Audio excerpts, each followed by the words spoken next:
And welcome to In the 661, Youth Voices for Kern, where we talk about topics that are of interest to our community, particularly our youth community. Jack Becker's with Bike Bakersfield. Thanks for joining us. That's right, thanks. So let me ask you first off, is Bakersfield, and let's maybe expand this to Kern County as a whole, bike friendly? There's a couple things that we could do question. To be more bike friendly. Okay.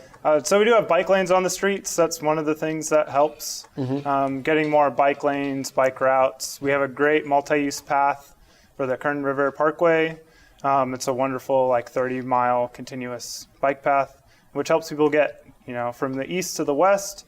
But there could be more things to be done to be more bike friendly. Having more of a network of bike paths rather than just one through way. Well, that's what I was going to ask you, because it seems to me like when you go to other communities, like say up north, San Francisco, different areas, you have a lot more people. Portland, everyone's riding a bike, but yet you don't see that here in Kern County. Do you attribute that just to our environment, air quality, heat, that kind of thing, or is it just cultural California and we don't bike a lot here in the Central Valley? Why do you think that biking hasn't taken on as much as it perhaps could?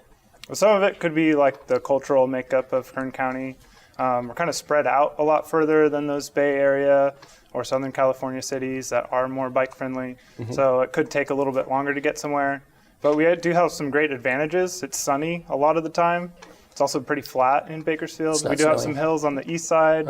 But it also makes it great for cycling if you do go into the foothills and go on longer rides. And let me talk more about your organization. What are some of the things you guys do? I know you come out and try and promote safety. I know you guys have done giveaways with reflectors and lights. But what are some of the other things that you guys do? Yeah, so one of the things we always do is we have a volunteer program. So we have one of these in Bakersfield as well as our shop in Arvin, where there's an Earn a Bike program. Someone comes into the shop, they volunteer either 10 to 20 hours depending on the location, and then they get a bike from us that was donated from the community. We help fix them up and then give them back out. So you basically, someone donates a bike that may not be in top shape. You help them kind of help themselves, so to speak. Yeah. Kind of like the Habitat for Humanity model where you are doing sweat equity. You're kind of fixing up your own bike sometimes. Interesting. And I mean, part of this, in my mind at least, plays into when we talk about air quality. If more people biked and didn't drive cars, we might have a little bit better air quality. I mean, it would be perhaps a drop in the bucket, some people might say, but if you kind of got a movement, you would have better air quality over time. Yeah, and those small steps or small trips make a big difference. So 50% of the air pollution in an urban area is from car trips that are less than 3 miles. And a 3-mile bike trip isn't that hard to do, as long as you have a safe route to do it and you're comfortable riding your bike. So those are some of the other things we do. We get people bikes so they have transportation. We also do bike safety. Well, and we've talked on this program here a lot about planning for the future. What do you think Kern County could do better in terms of making it safer or more hospitable for people to get on a bike as opposed to wanting to take a car instead? Yeah, there are a couple of barriers for people cycling in Bakersfield, and there are kind of these 3 different tiers of strong riders that will ride with high speed traffic, people that are interested and concerned, they would like to ride their bike, but they don't feel comfortable doing it, which will prevent people from riding on the arterial roads. So there's be 55 miles an hour, high speed roads where there might be 3 lanes wide. It's going to discourage someone from riding there. We do try to let people know about other routes that they can take to get around town, whether it's going through neighborhoods or other streets like collector streets usually have lower traffic and lower speed limits. Okay, so I mean, there's things. Can the county do something to provide more bike lanes, or do you think we have adequate bike lanes and space for bike? I mean, we talked about the bike path already, but is there enough safe space for bicyclists around town? There could definitely be more space allocated for bikes. I ride my bikes on city streets in Bakersfield and in Arvin. There could always be more space for them to feel safe. Sometimes the share the road, quote, doesn't really get interpreted the same way for a bicyclist rather than the driver of a motor vehicle.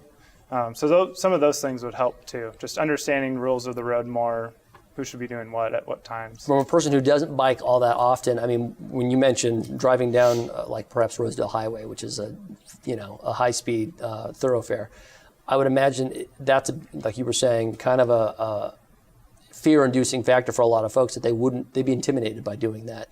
Is it the way that we drive in Kern County or in California that also is intimidating? Because you were talking about the rules of the road, it's a state law to give a certain amount of space to bicyclists when you're driving by them. Do we do enough to educate the drivers in this town as well? There could just be a little bit more courtesy shown to bicyclists on the road. So maybe if you're driving in a car and there's a bicyclist in front of you that moves left to go straight through an intersection, because they're not turning right, they don't need to be on the right side of the road. And the driver behind that bicyclist might get slowed down for a couple seconds, but they're going to get to their destination at the same time that they would have otherwise. But sometimes in high traffic areas, that can be a little bit uncomfortable for a driver. They might get a little angry. But it just really helps to try to keep your cool and be a little more relaxed in the situations. Patience. Be courteous. Be courteous out on the road. Any plans? You talked about the program in Arvin to kind of get bikes in the hands of more people, especially kids, it would seem, to expand that program and get more people involved? Yeah, so we got so many bike donations from the Dolores Huerta Foundation. They've been really great on making sure we have plenty of bikes to get out to youth in Arvin. And it's not just open to kids in Arvin. It can be Lamont, Greenfield, just anywhere. We want to make sure that people know about it and that they can come to Bike Arvin anytime that we're open and start volunteering, and in 10 hours they'll get a bike from our program. All right. Well, thank you so much, Jack, for talking to us about that program and all the other programs you're working on. Thanks. All right, and thank you for joining us on In the 661 Youth Voices for Kern.